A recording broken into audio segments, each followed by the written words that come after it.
Hello guys, j'espère que vous allez bien. Bienvenue dans cette nouvelle vidéo. Comment avoir une relation personnelle avec Dieu. Le point numéro 1 que je voulais vous parler, c'est de faire de la lecture de la Bible une priorité absolue, une priorité dans votre quotidien. Vraiment, tous les ans, en fait, je me dis, vas-y, je vais faire le plan de la Bible, je vais lire la Bible, je veux connaître la Bible et tout et tout. Et tous les ans, je fail, mais royal. Peut-être j'avais pas assez de motivation, de détermination, je ne sais pas. Mais cette année 2026, depuis que j'ai commencé, je vous dis que tous les jours, je lis la Bible. J'ai pris l'application basique que tout le monde doit connaître ou avoir. J'ai été dans les plans à l'année et j'ai commencé un plan à l'année que j'avais déjà testé il y a 2 ans, que j'ai fail au bout de même pas un mois. Et là, tous les jours, vraiment tous les jours, je lis la Bible. En quantité, clairement en quantité, parce qu'en fait mon objectif c'est de connaître la Bible de A à Z. Et le soir, vu que je fais le plan biblique avec mon mari, on échange sur ce qu'on a pu comprendre, ce qui nous a marqué. Donc on essaye de méditer un peu sur la parole. Et surtout d'échanger sur ce que le Saint-Esprit nous enseigne. Et vraiment des fois on a découvert des pépites, c'est juste incroyable. Donc en fait de le faire à deux aussi c'est cool parce que ça rend le challenge plus facile, je trouve.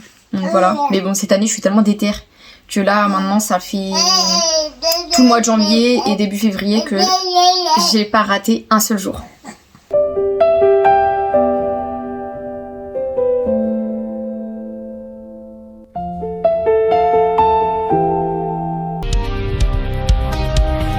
Numéro 2, donc vraiment là on va enchaîner les points parce que le but c'est que vous puissiez comprendre et pas passer 1000 ans dans ma vidéo parce que je veux que vous passiez le plus de temps avec le Seigneur et pas avec moi. Donc point numéro 2, ce que j'ai fait cette année c'est commencer chaque matin par remercier le Seigneur pour le souffle de vie, de remercier que je me réveille, de me guider pour cette journée, que c'est en fait que chaque jour, en fait à chaque jour suffit sa peine, ça c'est trop mon mantra, c'est vraiment genre à chaque jour suffit sa peine. Je me dis j'ai beau avoir une journée d'échec la veille, je me dis nouveau jour, nouveau start, nouveau départ.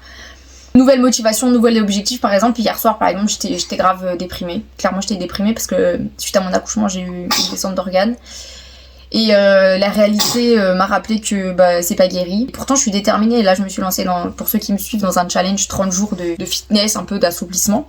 Et au bout du 4e jour, en fait, mon corps était déjà en PLS. J'avais des douleurs horribles, laisse tomber.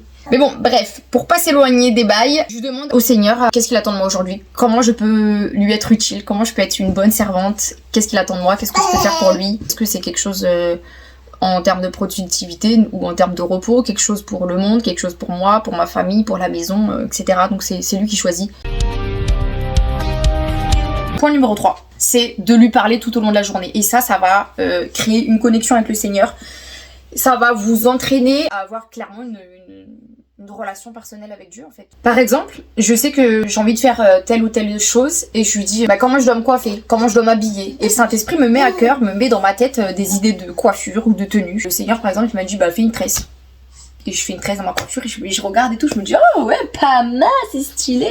Et donc en fait tout le long de la journée je parle au Seigneur. Je lui parle tout le temps, partout. Je cuisine, je conduis, je prends ma douche, je vais aux toilettes, je vais marcher dehors, tout le temps. En fait, genre j'ai l'impression que je suis connectée 24 heures sur 24 pratiquement. Parce que je peux parler avec quelqu'un et genre je me tais ou il va me parler, mais j'ai forcément des fragments de secondes où je vais penser au Seigneur. Vraiment c'est... En fait il fait partie tellement de moi, tellement de ma vie, tellement que c'est presque impensable que je passe une journée et j'ai pas pensé à lui. Genre c'est pas possible. Déjà je l'aime trop. Mais j'ai tellement appris à me dire qu'il a tellement fait de choses pour moi que... C'est tellement mon créateur, c'est tellement la personne à qui la plus importante de la terre que je suis obligée. Il est encore. Enfin, par exemple, je passe pas mon temps à parler toute la journée avec les gens que j'aime, que ce soit mon mari, mes enfants, la famille ou quoi. Mais avec Dieu, en fait, il y a cette possibilité. Mais en fait, ça en continue. Enfin, c'est pas pareil, c'est vraiment différent. Mais essayez dans votre tête. Des fois, je parle à voix haute, des fois dans ma tête. Une fois, je sais que j'étais en train de passer l'aspirateur et je parlais à Jésus et tout. Et mon mari vient me voir, il me fait « Mais tu parles à qui là ?» Et moi, ça m'a fait tellement sursauter quand il m'a dit ça. Je fais « je parle avec Jésus, tu veux que je parle avec qui, tu vois ?» Et vraiment, c'est drôle de... Comme ça, mais pour vous dire que dès qu'il y a quelque chose qui m'agace, dès que j'ai une frustration, dès que j'ai une joie, une peine, enfin, tous mes sentiments, toutes mes pensées, en fait, je le partage avec le Seigneur. Et vraiment, ça change la donne. Ça change la donne. Donc, parlez-lui. Parlez-lui dans... Pas forcément avec des mots, hein, parce que des fois, j'ai la flemme d'ouvrir ma bouche pour parler. Juste dans mes pensées.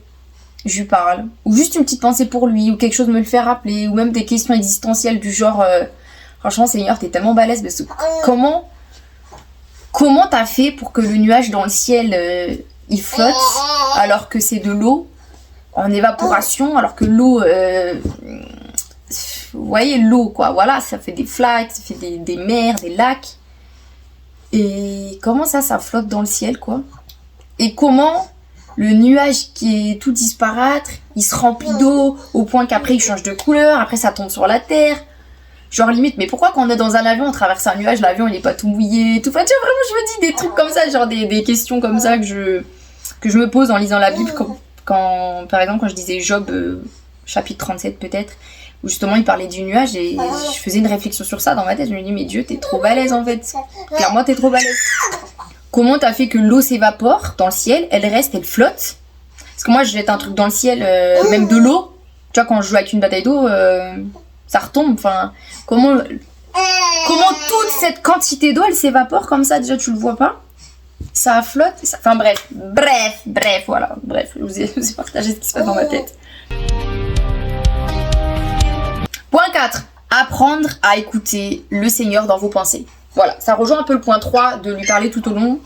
Mais aussi quand vous lui avez demandé le matin qu'est-ce que tu attends de moi, des fois il n'y a pas une réponse comme ça instantanée en fait. C'est pas comme un dialogue vous et moi en face à face.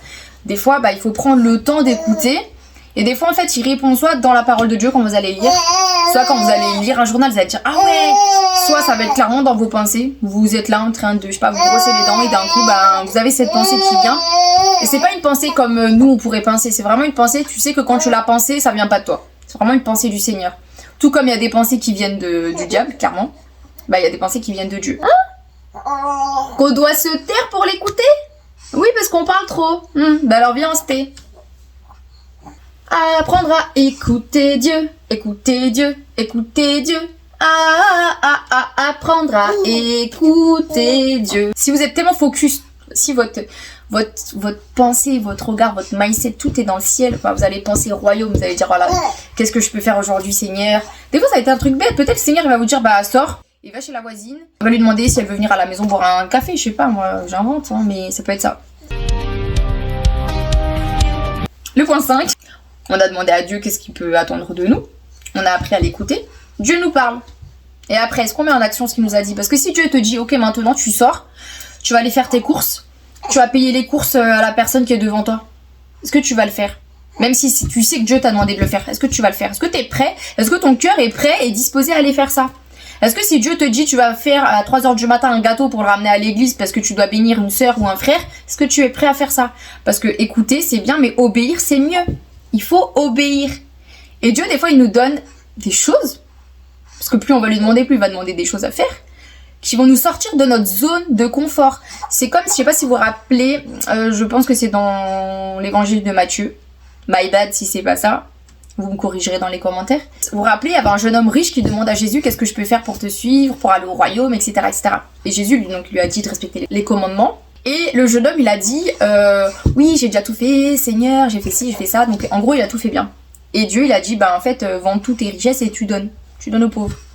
Et là, tu hériteras vraiment du royaume. Et en fait, il est reparti tout triste. Parce qu'il s'est dit, je peux pas faire ça. Et donc voilà. Petite parenthèse fermée. Et comment dépendre uniquement de Dieu et de lui faire confiance? En fait, ça va ensemble. C'est que vu que vous lui faites confiance, vous dépendez de Dieu. Si Dieu te dit, vas-y, va donner tes derniers 100 € alors que tu sais que t'en as besoin pour faire tes courses, mais qu'il y a quelqu'un qui a encore plus besoin parce qu'il doit payer des frais médicaux, tu dis, ok Seigneur, j'obéis. Tu m'as dit, je donne mes 100 €. Tu sais que j'ai plus rien, tu sais que je dois faire des courses. Tu donnes tes 100 €, mais tu fais tellement confiance à Dieu que comme par hasard, tu as une livraison chez toi de, je sais pas, HelloFresh qui arrive et t'as à manger. Juste parce que t'as obéi à Dieu, Dieu sait tes besoins, mais vu que tu lui as fait confiance, et vous voyez le cercle, c'est un... non mais c'est une dinguerie, non mais le Seigneur c'est une dinguerie, vraiment c'est ça. En fait quand t'obéis à Dieu et que t'as confiance en Dieu, tu dépends de lui en fait, et de dépendre juste de lui c'est tellement une merveille, c'est pas fatigant en fait juste ça te demande de la foi, ça demande de pratiquer la foi, ça c'est un point, j'ai pas noté, je vais me l'écrire, la foi face. Parce que comme ça, je pourrais le relire pour quand j'ai des petits doutes, je me dis, ok, guys, on est là, on s'édifie, on auto-apprend, même moi j'apprends de ce que je vous apprends, Dieu est bon. J'ai expérimenté dans ma vie clairement d'obéir à Dieu. Et Dieu, comment il bénit, c'est magnifique.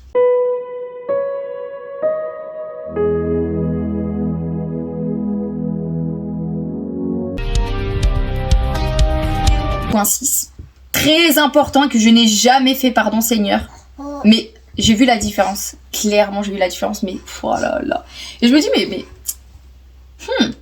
le 7e jour, il se passait quoi au 7e jour? Dieu, il s'est reposé.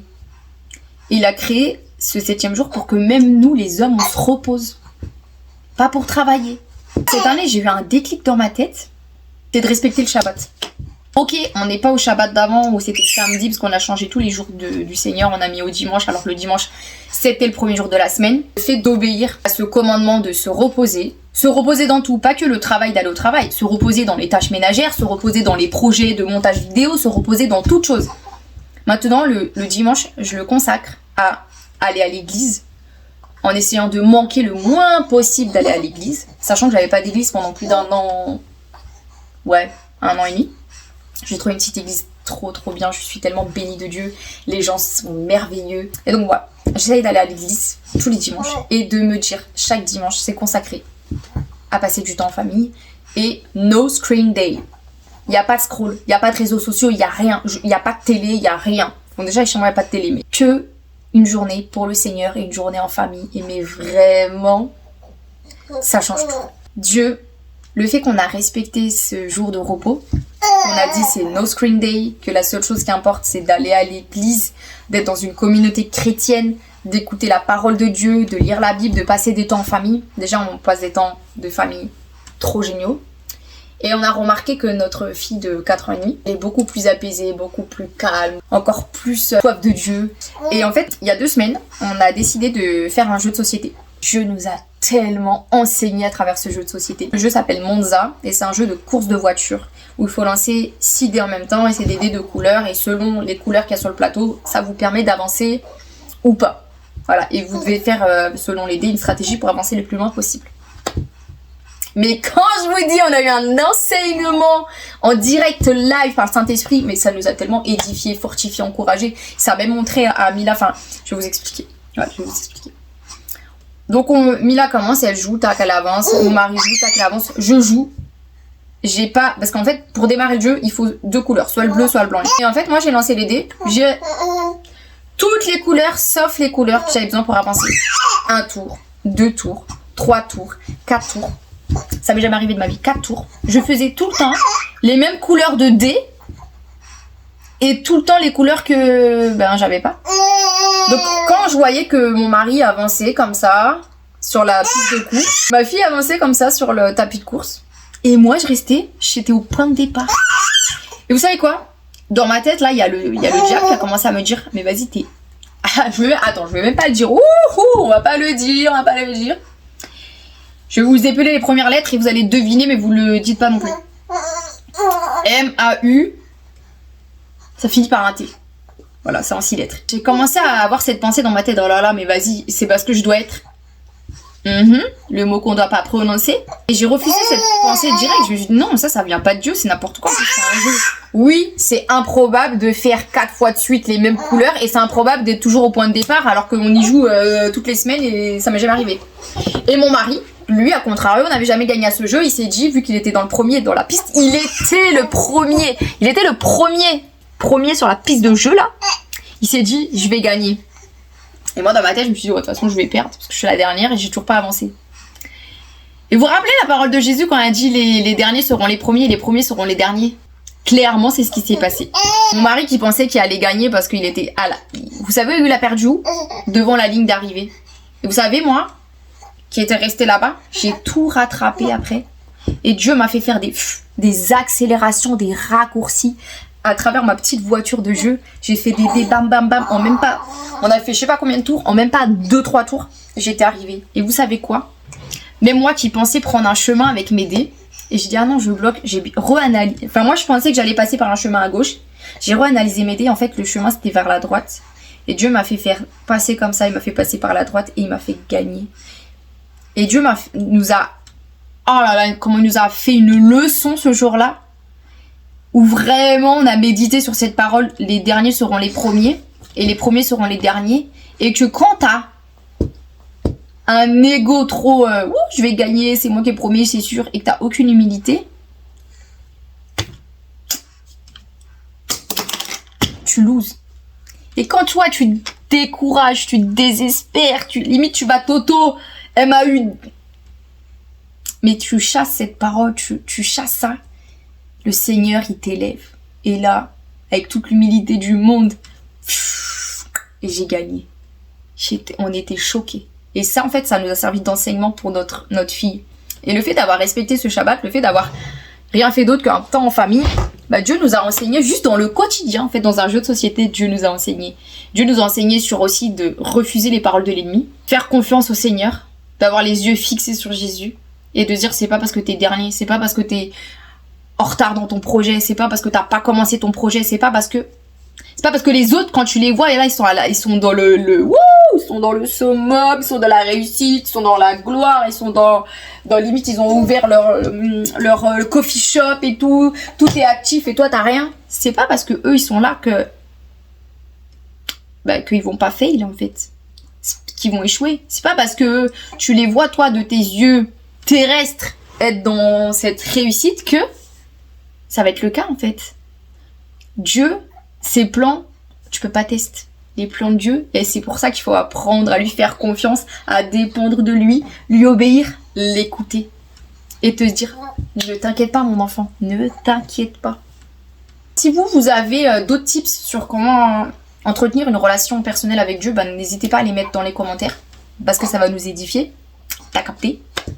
Et voilà, je sais qu'il y a des personnes par exemple qui aiment bien écrire à Dieu, dessiner à Dieu. Moi aussi, pour faire un petit bonus de tout ça, comment j'ai une relation personnelle avec le Seigneur, c'est vraiment à travers la danse.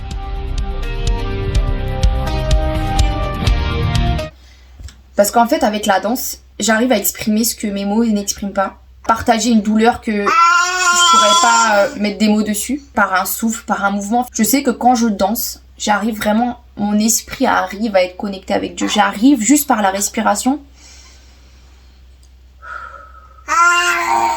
En fait, j'arrive à sentir même dans mes mains sa présence. Il est tellement palpable. En fait, juste de faire ça, j'ai l'impression de sentir son énergie, sa force. Et en fait, je vous encourage, hormis à lire la Bible, hormis à prier, à danser. Pas danser de manière, on fait une chorégraphie, on fait un spectacle. Non, à danser de manière intuitive. La danse dans son élément premier. La danse avant qu'on ait créé des techniques. La danse avant qu'on dise que si t'as pas la jambe là-haut, tu sais pas faire la danse classique. Non, la vraie danse, le mouvement. En fait, je vous parle d'une danse, je vous parle de mouvement. Le mouvement... On recommence. Baby, really baby, tu veux ça? Le mouvement... En fait, le mouvement crée la danse. Simple. Si je fais juste ça... Juste ça, vous levez votre bras, vous le faites retomber. Venez, on fait ensemble. Juste vous levez votre main et vous laissez tomber. Votre prière, ça peut être, si vous êtes, je sais pas, exaspéré, désespéré, vous pouvez juste faire. Et de répéter ça avec deux bras. Avec juste le bras gauche. Juste le bras droit. Les deux bras. Gauche. Droite. Les deux. Voilà. Tu vois, peu importe, bref, vous développez comme ça. Vous mettez une musique, de louange, une instrumentale, ou juste votre souffle. Juste. Et vos mains, vous suivez votre souffle.